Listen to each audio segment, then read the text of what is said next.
پوری دنیا میں عورت کو گھٹیا سمجھا جاتا تھا۔ اسلام واحد دین ہے جس نے آ کر عورت کو عزت دی، مقام بخشا۔ لیکن میرے اللہ نے شروع سے عورت کے لیے عزت سے اس کو وجود بخشا کہ اسے آدم کو سلا کے پیدا کیا اور پورے لباس میں پیدا کیا۔ غیرت کے نام پر تو قتل آج بھی ہو رہے ہیں۔ لڑکا زنا کرے تو کوئی بات نہیں، لڑکی سے یہ گناہ ہو جائے تو ذبح کر لیتے، شک پڑ جائے تو مار دیتے۔ بیٹیوں پر ایک بڑا ظلم ہے بر صغیر میں، انڈو پاک میں، کہ بیٹیوں کو وراثت نہیں ملتی۔ تمہارے غلط رویوں سے جب بیوی کا دل ٹوٹے گا پھر موت تک نہیں جوڑ سکو۔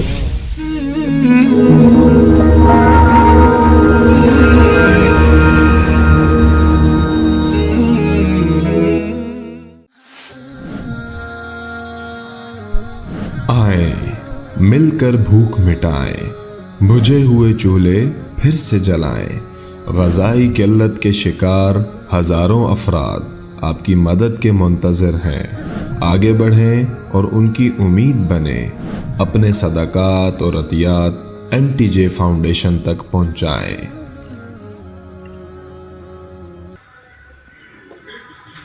الصلاۃ والسلام علی سیدنا و مولانا محمد وعلی آلہ وصحبہ اجمعین۔ انسان کے علاوہ جتنی مخلوق ہے وہ زندگی سیکھے ہوئے ہوتے ہیں، زندگی کیسے گزاریں۔ تو عرب میں عورت کو ذلیل سمجھا جاتا تھا، اور عرب نہیں پوری دنیا میں عورت کو کمتر گھٹیا سمجھا جاتا تھا۔ عرب تو زندہ ہی دفن کر دیتے تھے اپنی بچیوں کو، یا گلا گھونٹ دیتے تھے اور پھر دفن کر دیتے تھے۔ ہمارا ہندی معاشرہ ہے، اس میں بھی عورت کا کوئی مقام نہیں، وہ بیوہ ہو جائے اس کی شادی نہیں ہو سکتی، بیٹھی رہے، چاہے جوانی میں بیوہ ہو گئی بیٹھی رہے ساری زندگی، اس کا وراثت میں کوئی حصہ نہیں۔ ہندو دھرم میں بچی کی وراثت، ماں باپ مر جائیں تو ان کے پاس جو جائیداد ہے اس میں بیٹی کا کوئی حصہ نہیں۔ اٹلی میں کوئی باپ مر جاتا ہے تو اس کی پوری جائیداد صرف بڑے بیٹے کو ملتی ہے، نہ کسی اور چھوٹے بیٹے کو ملتی ہے، نہ کسی بیٹی کو ملتی ہے، نہ بیوی کو ملتی ہے، صرف بڑے بیٹے کو ملتی ہے۔ اور عرب میں بھی یہی تھا کہ عورت کی کوئی والدین کی جائیداد میں کوئی اس کا حصہ نہیں تھا۔ باپ نے شادی کی ہے ایک اور عورت سے، تو جب باپ مر جاتا تھا تو باپ کی بیوی کو بیٹا اپنی بیوی بنا لیتا تھا۔ اس سے بھی میں یہ ایک بادشاہ نے 500 بیویاں رکھی ہوتی تھی، 600 بیویاں رکھی ہوتی تھی۔ چنگیز خان کی 500 بیویاں تھیں، ابھی سوازی لینڈ کے بادشاہ کی 700 بیویاں تھیں۔ تو یہ ایک ظلم تھا، وہ 700 بیویوں کا حق کیسے ادا کرے گا؟ تو اسلام واحد دین ہے جس نے آ کر عورت کو عزت دی، مقام بخشا، کسی بھی روپ میں ہو اس کو مقام بخشا ہے۔ تمہارے گھر کی زندگی بتا رہا ہوں میں۔ اللہ نے شروع سے دیکھو، آدم کو مٹی کے پتلے سے بنایا، پتلا 40 سال پڑا رہا ننگ، ساتھ ہوا کا بھی پتلا بنا دیتے، وہ بھی پڑی رہتی ننگ دھڑنگ، ایسا نہیں کیا۔ آدم علیہ السلام کو مٹی سے بنا کر روح ڈال کے کپڑے پہنا کے جنت میں ڈالا، اور حضرت حوا کو اس وقت پیدا کیا جب وہ سو گئے تھے، اور جب ان کی آنکھ کھلی تو ان کے ساتھ فل ڈریس میں، پورے لباس میں ایک عورت بیٹھی ہوئی ہے۔ اس عورت کا پتلا ننگا پڑا رہتا تو فرشتوں کو تو نہ عورت کی کشش ہے، نہ مرد کی کشش ہے، نہ ان کو کوئی نفسانی خواہش ہے، تو ان کے لیے کیا تھا؟ لیکن میرے اللہ نے شروع سے عورت کے لیے عزت سے اس کو وجود بخشا کہ اسے آدم کو سلا کے پیدا کیا اور پورے لباس میں پیدا کیا۔ تو آدم علیہ السلام نے پوچھا یہ کون ہے؟ تو آپ نے فرمایا یہ تیری بیوی ہے۔ تو پہلا رشتہ بیوی کا قائم ہوا۔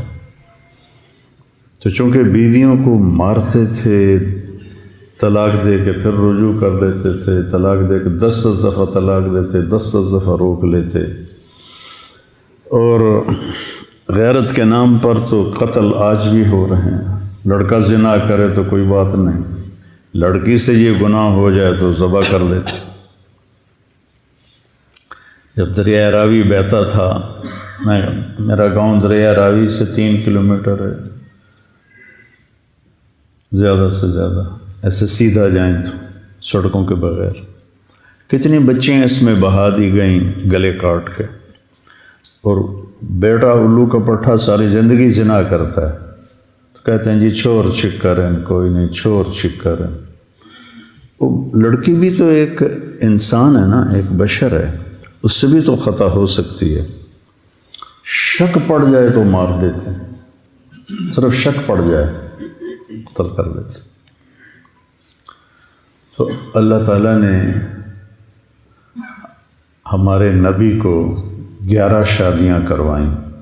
ما تزوجت وما زوجت الا بوحی من السماء نزل به جبریل۔ میں نے جہاں شادی کی، میں نے جہاں بیٹی کی شادی کی، پہلے آسمان سے جبریل آئے اور ان کے اللہ کا حکم لے کر آئے، پھر میں نے شادی کی۔ تو آپ نے 11 مختلف مزاج کی بیویوں سے حسن سلوک کر کے دکھایا۔ اپنے خاندان میں حضرت عائشہ قریشی، یعنی اپنی قوم میں، خاندان سمجھنے قریش، حضرت حفصہ اور سودا۔ اپنی قوم میں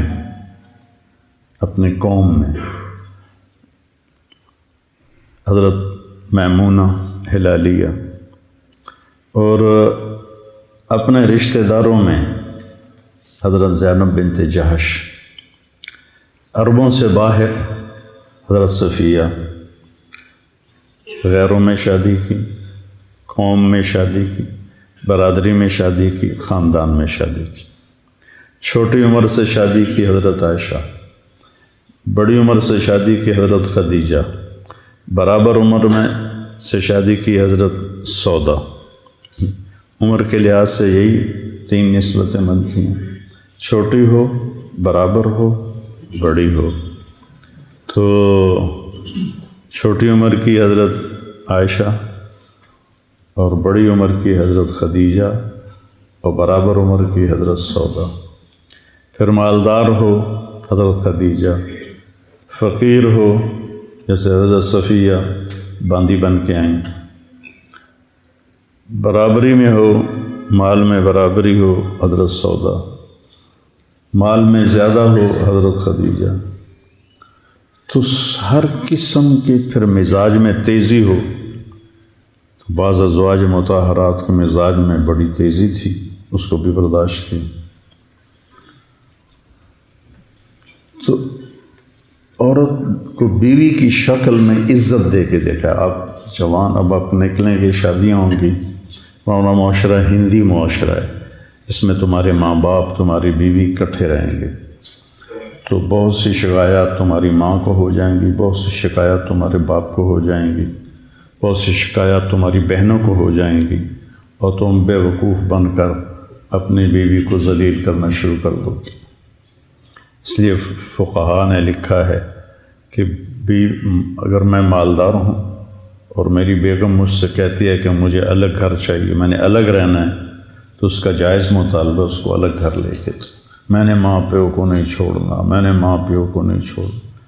ماں پیو کے قریب گھر لو، ماں پیو کی عزت تیرے ذمہ ہے اور ان کی خدمت تیرے ذمہ ہے۔ تیری بیوی کرے تو بہت اعلیٰ درجے کی بات ہے، اس کی سکت نہیں ہے کرائے پر لے کر دے، اس کی سکت نہیں ہے تو اس کو گھر میں ایک الگ ایک کمرہ، ایک ٹوائلٹ اور ایک کچن، یہ 3 چیزیں اس کو لے کے دینا، اس لڑکے کے ذمے.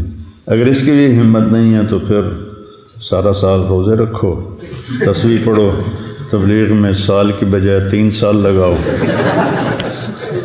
لیکن کسی کی بیٹی کو خراب نہ کرو. بیویوں کو اپنے ایک شخص آیا، صحابی ہے، یا رسول اللہ آپ کی ضیافت ہے.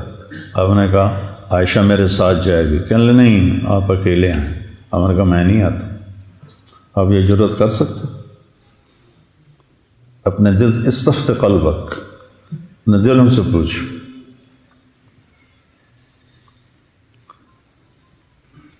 آپ نے کہا نہیں میں نہیں جاتا. دوسرے دن وہ پھر آ گیا، یا رسول اللہ آپ کی ضیافت ہے. آپ نے فرمایا عائشہ میرے ساتھ جائے گی. میں کہا نہیں عائشہ نہیں جائے گی. کہ پھر میں بھی نہیں جاتا.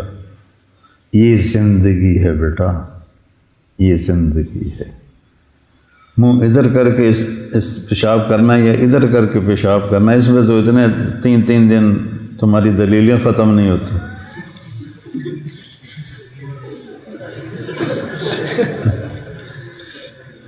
اور جہاں پہ تمہاری زندگی نے بننا ہے وہ تم نہ سنتے ہو، نہ پڑھتے ہو، نہ بولتے ہو. اللہ کی دیکھو بیٹا، آپ کو معاشرے میں مقام ملے گا آپ کے اخلاق سے، آپ کے رویوں سے، نہ کہ آپ کی خطابت سے اور آپ کے پیسے سے.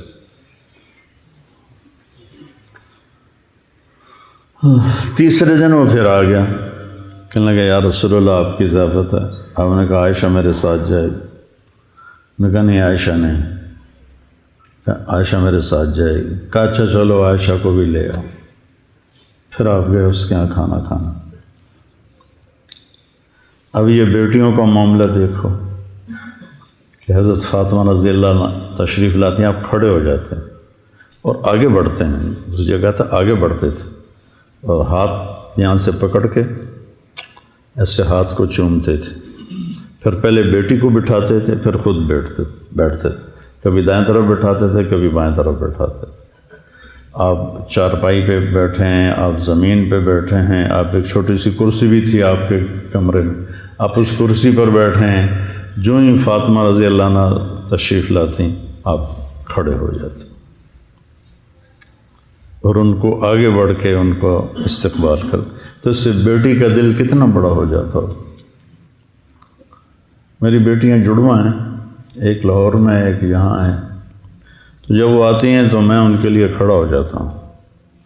میرے سر میں درد نہ ہو اور تکلیف نہ ہو، کھڑا ہو جاتا ہوں، ان کا ہاتھ پکڑتا ہوں، ان کو پیار کرتا ہوں، پھر ان کو بٹھاتا ہوں کہ اس سے میری بچیوں کا دل اتنا بڑا ہو جاتا.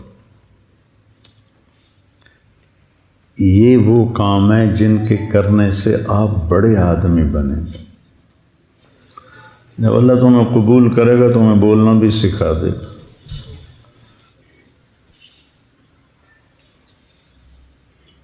یہ وہ معاملات ہیں جس پر اللہ تمہیں عزت دے گا. اللہ تمہیں کل کو گھر والا بنائے. اپنی عورت کو عزت، اپنی بیوی کو بے عزت نہ کرو. عاشروہن بالمعروف. اللہ نے قرآن میں کہیں کہا ہے عاشرنہم بالمعروف. بولو اے عورتوں، عاشرنہم بالمعروف. کس سے کہا ہے؟ عاشروہن بالمعروف. عسى ان تکرہوا شیئا ویجعل اللہ فیہ خیرا کثیرا. تو اللہ ہمیں کہہ رہا ہے دیکھو عورت کمزور ہے، اس کے اندر صبر بھی تھوڑا ہے، حوصلہ بھی تھوڑا ہے، طاقت بھی تھوڑی ہے. ہم نے کہا یا انجش قواریر، جب انہوں نے حدیب وہ گانا ہے اونٹوں کے لیے جس پر وہ مست ہو کے دوڑتے ہیں، تو جب تیز دوڑنے کا یا انجشت و قواریر، نازک عورتیں بیٹھی ہوئی ہیں. اور اس کا ایک مطلب میں لیتا ہوں اپنے ذوق سے، کہیں پڑھا نہیں، کہ یا انجشت و قواریر شیشہ جب ٹوٹ جاتا ہے تو جڑتا نہیں.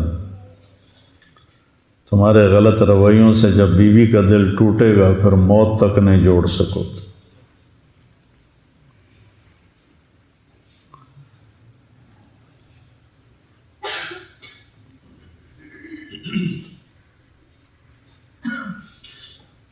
صدع شیشہ کے توڑنے کو کہتے ہیں. کسرا ہر چیز کے توڑنے کو کہتے ہیں. استعمال شیشے پر بھی ہو جاتا ہے، لیکن صدع اس توڑنے کو کہتے ہیں جو جڑ نہ سکے. صدع فصدع بما تؤمر، ایسی ضرب لگا کہ پھر ساری زندگی کفر جمع نہ ہو سکے، اکٹھا نہ ہو سکے، جڑ نہ سکے. عبید رضی اللہ عنہ یہ آیت پڑھ رہے تھے کہ رحمت اللہ علیہ تابعی ہیں. ایک بدو گزر رہا تھا، جب اس نے یہ آیت سنی تو اونٹ سے نیچے گر گیا اور سجدے میں پڑ گیا. تو انہوں نے پوچھا کیا کر رہے ہو؟ کہا اس کلام کو سجدہ کر رہا ہوں.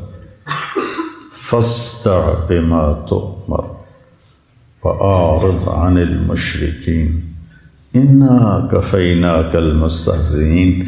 صدع شیشہ کے توڑنے کو کہتے ہیں، چونکہ شیشہ صدع اس توڑنے کو کہتے ہیں جس کے بعد وہ چیز جڑ نہ سکے. تو اللہ تعالیٰ ہمارے نبی کے درجے بلند فرمائے. آپ کی زندگی کا ہر پہلو آپ کے چچا نے آپ سے کہا تھا فاصدع بامرک. فاصدع بما تؤمر سے لیا ہوگا غالباً. فاصدع بامرک لم تصبک صبابۃ ولقد صدقت وکنت قبل امینا. تو اللہ تمہیں گھر والا بنائے تو اپنی بیوی کو اللہ نے یہ مقام رکھا ہے. من آیاتہ ان خلق لکم من انفسکم ازواجا لتسکنوا الیہا وجعل بینکم مودۃ ورحمہ ان فی ذلک لآیات لقوم یتفکرون. کسی رشتے کو اللہ نے یہ نہیں کہا کہ یہ میری نشانی ہے. خامد اور بیوی کے رشتے کو میری نشانی ہے. کسی رشتے میں محبت اور ہمدردی کو نہیں ڈالا، اس رشتے میں محبت اور ہمدردی کو ڈالا. ہمارے ایک سے بھائی شریف صاحب کشتی والے، ان کی بیوی فوت ہو گئیں تو میرے بڑے مہربان تھے، بزرگ تھے میرے لیے. تو کہنے لگے مولانا ہم رائمنڈ سے جوڑ سے آ رہے تھے تو راستے میں ٹائر پنچر ہو گیا گاڑی کا، بس کا. تو سارے ساتھی پریشان، جلدی کرو جلدی کرو جلدی کرو جلدی ٹائر بدلو. کہ میں آرام نال بیٹھا سی، میں کہ میں کھندے کول جانا، کدہ نال ہی جانا ہے. جا کے بیوی نہیں تھی، دیواروں کے ساتھ ہی بیٹھنا ہے جا کے. مجھے جلدی کیا ہے؟ مجھے کوئی جلدی نہیں. یہ بہت اعلیٰ رشتہ ہے. پھر یہ بیٹی کا رشتہ آپ کے سامنے ہے. بیٹیوں پر ایک بڑا ظلم ہے بر صغیر میں، انڈو پاک میں، کہ بیٹیوں کو وراثت نہیں ملتی. معذرت کے ساتھ پٹھان بالکل نہیں دیتے. پنجابیوں میں اب پھر بھی کچھ رواج ہے کہ دیتے ہیں. ضلع خانے وال میں میرے باپ پہلے شخص تھے جنہوں نے 60 کی دہائی میں اپنی بیٹیوں کے نام زمین کروائی. تو میرے تایا لڑ پڑے اپنے بھائی سے، دیاں نو ساڈے گل پاؤں ہیں، دیاں نو ساڈے گل پاؤں ہیں، ہوں ساڈے کولوں ہی زمیناں منگ سن. اور تصور کیا تھا ذمہ داروں کا؟ ساڈی بھوئیں زمین کو کہتے، ساڈی بھوئیں جیوائی دے بوئے تے لگی جاوے. کیوں؟ ہماری زمین داماد کے پاس چلی جائے. کیوں؟ سندھ میں بالکل نہیں دیتے، بلوچستان میں بالکل نہیں دیتے، نہ سندھی، نہ بلوچی، نہ پٹھان، نہ پنجابی. کوئی لاکھوں میں ایک دے دے تو کیا دیا. مطلب میرے خاندان کے واقعات ہیں. نوکرانی کے انگوٹھے لگوا کے آگے پٹواری کو پیسے دے کے کہتے ہیں ساڑی بہن انگوٹھا لا دیتا ہے زمین 9.5 کر دیتے. اگے پٹواری بھی پیسے لے کے بیٹھا تو آندا جی بالکل ٹھیک ہے رل دیں. بڑا ظلم ہے. شہروں کا بھی یہی حال ہے. جہیز کے بعد کہتے ہیں تینوں دے چھڑی ہر شے بس. بھائی نہیں دیتے، قابض ہو جاتے. یہ جو رد عمل آتا ہے جب ظلم ہوتا ہے. تو اللہ تعالیٰ آپ کے والدین کی عمر دراز کرے.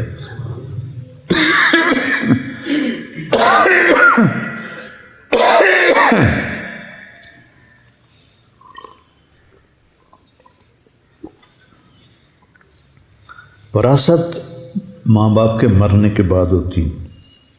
ایک یہ بھی میری نصیحت یاد رکھنا، اللہ تمہیں صاحب جائیداد کرے تو اللہ نے موت کے بعد تقسیم رکھی.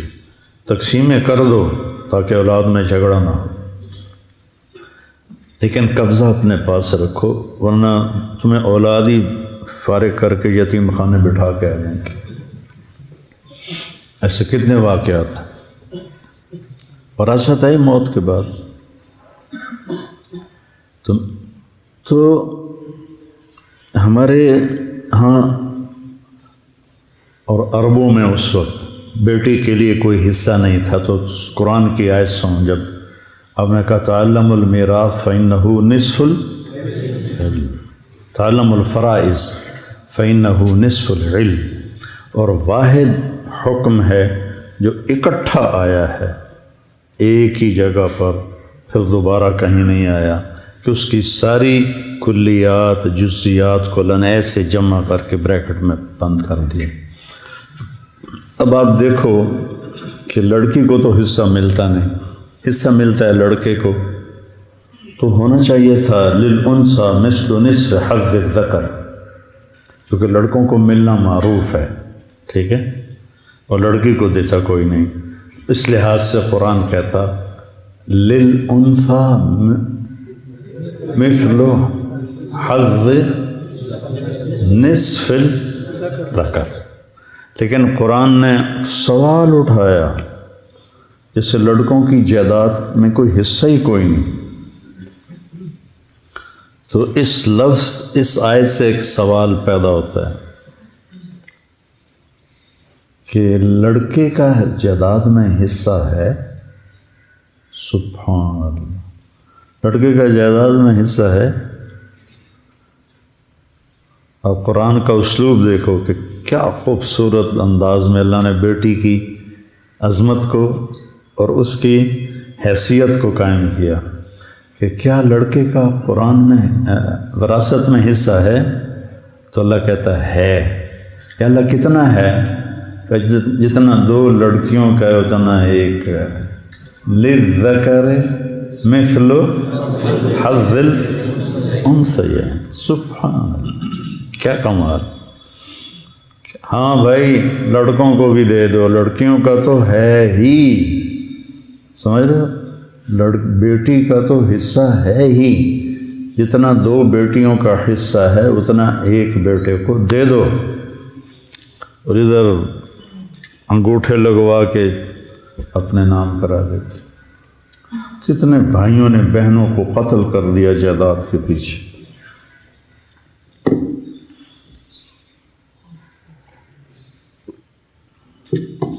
پھر اللہ نے کہ نبی نے فرمایا اللہ نے جس کو 2 بہنیں دیں یا 2 بیٹیاں دیں اس نے ان کو عزت کے ساتھ شادی کی تو وہ جنت میں داخل ہو. کسی کی بیٹیاں ہوتی ہیں، میرے بھائی اور میرے والدہ اور تایا، ان کی بہن کوئی نہیں تھی. تو میری بھی 2 بہنیں تھیں اور میرے تایا کی بھی 2 بیٹیاں تھیں. تو میرے تایا نے حصہ نہیں دیا، میرے باپ نے حصہ دیا. وہ اپنے اس معاشرت سے مجبور ہو گئے. میرے باپ مولانا احمد علی لاہوری رحمۃ اللہ علیہ سے بیعت ہو گئے تھے. پہلے پرویزی تھے، بہت بڑے خطیب تھے، فارسی اردو کے بڑے ماہر تھے. 1944 میں BA کیا تھا. باقی سارا انپڑھ ماحول تھا، پتہ نہیں میرے دادے نو کتوں خیال آیا کہ میں پتر پڑھاونا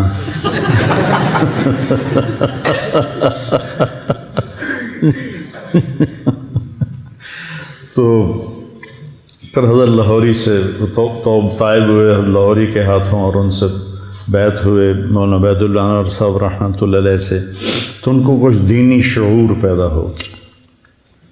آپ نے فرمایا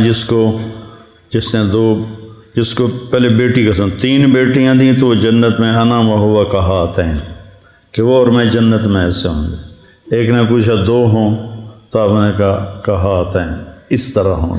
کہ 1 بیٹی کی شادی کرے کہاتین ایسے ہی ہوتا. 10 بیٹوں کی شادی کرو جنت کا بھی وعدہ نہیں. 10 بیٹوں کی شادی کرو جنت کا بھی وعدہ نہیں ہے. 1 بیٹی کو عزت سے ڈولی میں بٹھا دو تو جنت کا وعدہ ہے.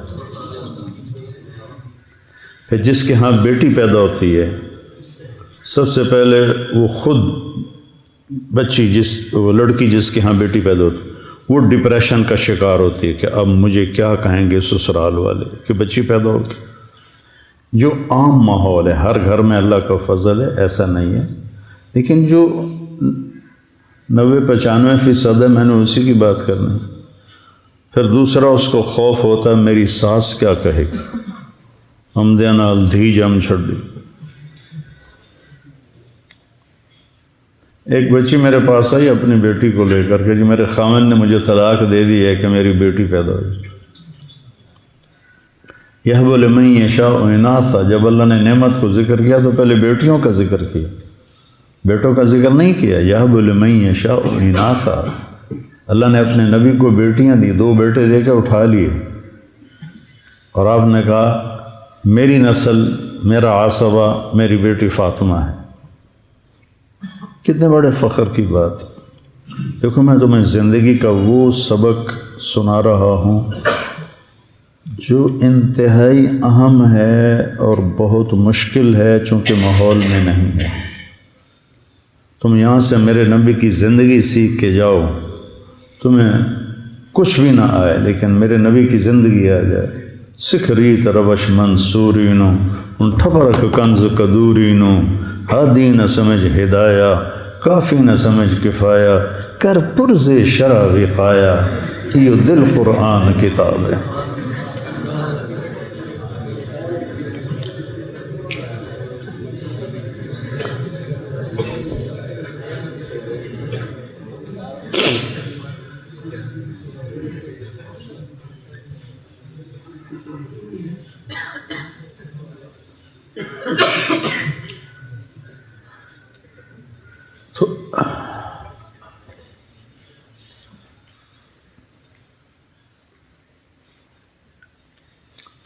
تو بہنوں کو والدین اللہ سب کی عمر لمبی کرے، ہمارے چلے گئے، ہر ایک کے چلے جاتے ہیں، وہ چلے جائیں تو ان کو ناپ تول کے والد اور والدہ کی وراثت میں سے حصہ دینا. یہ تو چوری بن جاتی ہے. اب چور ہے وہ بندہ جس نے بہنوں کا حصہ چرایا ہوا ہے. مولانا جمشید صاحب رحمۃ اللہ علیہ کے پاس شہد کی ایک بوتل لے کر گیا. 10 روپے کی بوتل آتی تھی شہد کی اس وقت، اور وہ شہد مفت تھا، میں نے اپنے باغ سے اتارا تھا. تو میں نے آ کے پیش کیا، کہنے لگے کہاں سے لائے ہو؟ میں نے کہا جی میرے اپنے باغ کا ہے. مجھ سے کہنے لگے تمہارے باپ نے اپنی بہنوں کو زمین میں سے حصہ دیا تھا؟ رجال صدقوا ما عاهدوا الله علیہ فمنهم من قضى نحبه ومنهم من ينتظر وما بدلوا تبدیلا. تیرے باپ نے اپنی بہنوں کو حصہ دیا تھا وراثت میں سے باپ کی؟ میں نے کہا جی الحمدللہ میرے باپ کی بہن ہی کوئی نہیں تھی.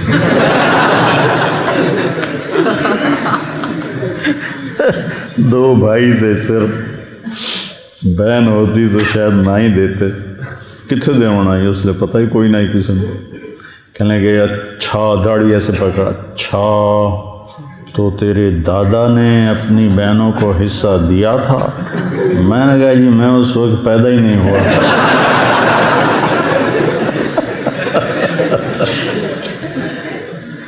تو پھر اگلی سنو, یہ صرف شہد ہدیہ ہے یا بوتل بھی ہدیہ ہے؟ میں نے کہا جی بوتل سمیت شہد ہدیہ ہے, پھر رکھوائے. یہ رجال آخرت ہوتے ہیں. مجھے تو ایک سبق مل گیا. اگر آپ زندگی سیکھ لیں اور میرے نبی کے ذکر کو مضبوط پکڑیں. میرے نبی کی صبح و شام, میں کوئی ذکر نہیں کرتا سوائے صبح و شام کی دعائیں. وہ میں نے یاد کی تھیں 74 سے لے کر آج تک پڑھ رہا ہوں. صبح کی دعائیں, شام کی دعائیں, سوائے بیماری کی. مسنون اذکار, تسبیحات, اور موقع موقع پر جو میرے نبی نے کیا میں ویسے کرتا ہوں.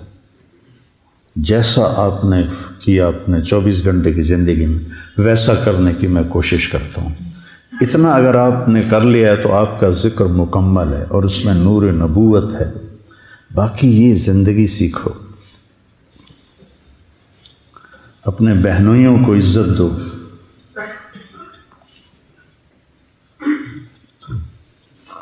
تمہاری بہن سے تمہارے ماں باپ کی نسل کا اس میں حصہ ہے.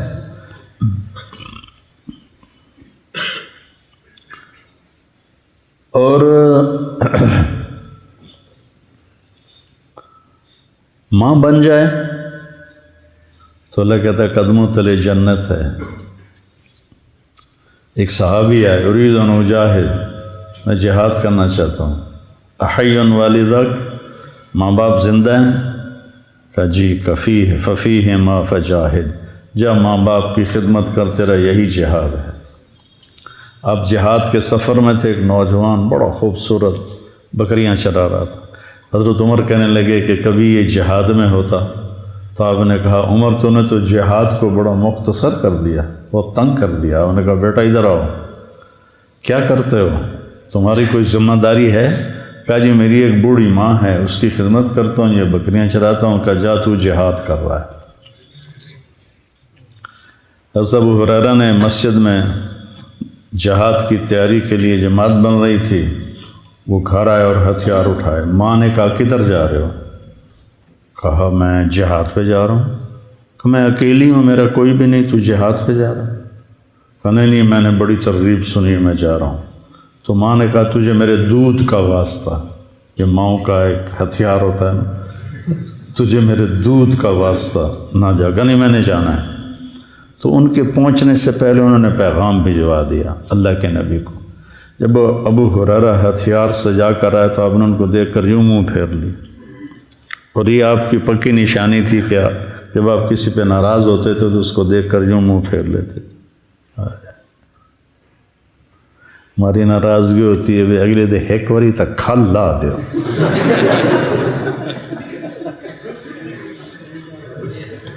اور میرے نبی کی ناراض, یہ سیکھو, یہ سیکھو,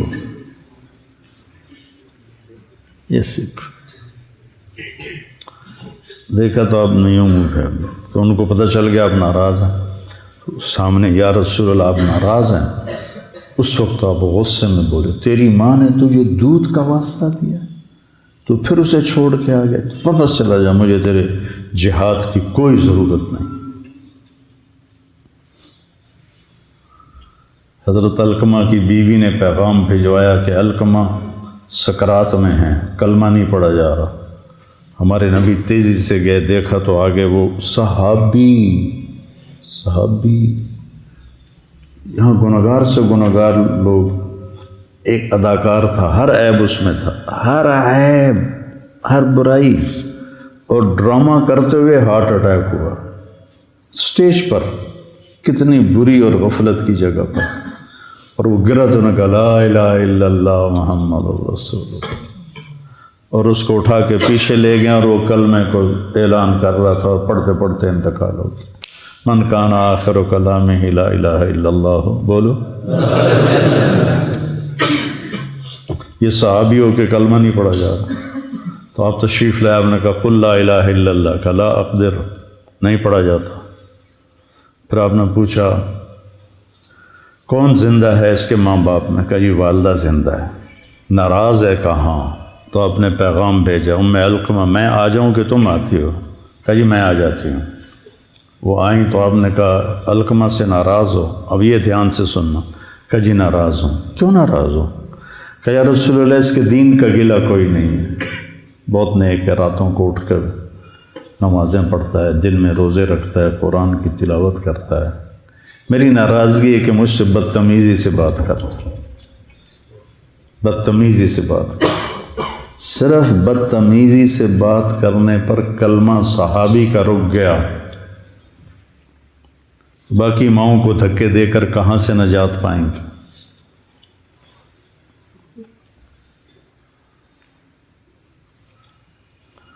آپ نے کہا معاف کرتی ہو؟ کہا نہیں میرا دل نہیں کرتا۔ آپ نے کہا میں بلال سے کہوں لکڑیاں اکٹھی کر کے اس کو آگ لگا دے، پھر سفارش کرو گی؟ کہا ہاں جی پھر تو میں کروں گی، اگر تو نے معاف نہ کیا تو یہ اللہ کی آگ میں جلے گا۔ پھر کہا جی پھر میں معاف کرتی ہوں۔ آپ نے کہا قل لا الہ الا اللہ، ان کی زبان سے لا الہ الا اللہ نکلا اور جان نکل گئی۔ پھر آپ نے ان کا جنازہ پڑھایا، ان کے دفن میں شریک ہو کر آپ نے اعلان کیا کہ جس نے ماں باپ کو ستایا،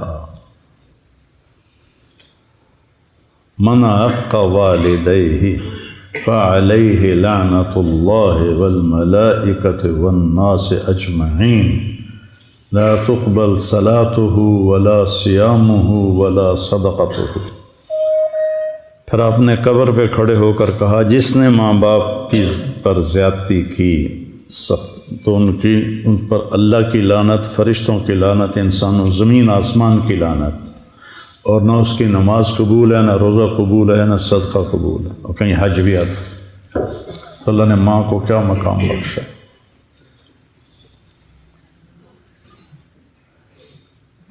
تو یہ بات میرے پاس ایک رحم دین تھا، فوت ہو گیا، غریب آدمی تھا، 2 ایکڑ زمین تھی اس کی، میرے پاس اپنے بیٹے کو لے کر آیا، ایک مدرسے سے فارغ ہو کر آیا تھا۔ مجھ سے کہنے لگا مولانا صاحب اے میرا پوتر پڑھیا تو ہے پر کڑیا کوئی نہیں۔ ہاں پنجابی کی فصیح مثال ہے، اے میرا پتر پڑھیا تو ہے پر کڑیا کوئی، پڑھ تو گیا ہے سیکھا کچھ نہیں۔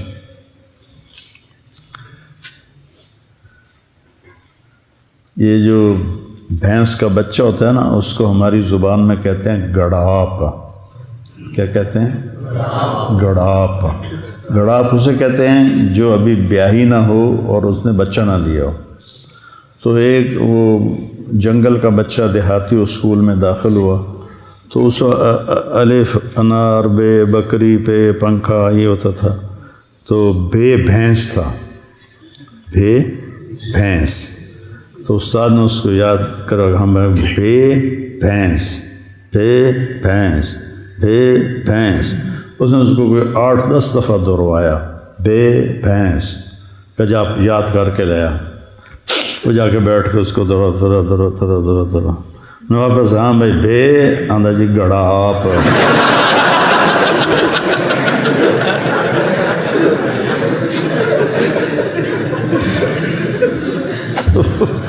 تم لوگ پڑھتے ہو پر کرتے نہیں، وہی گڑاپ پہ اڑے رہتے ہو۔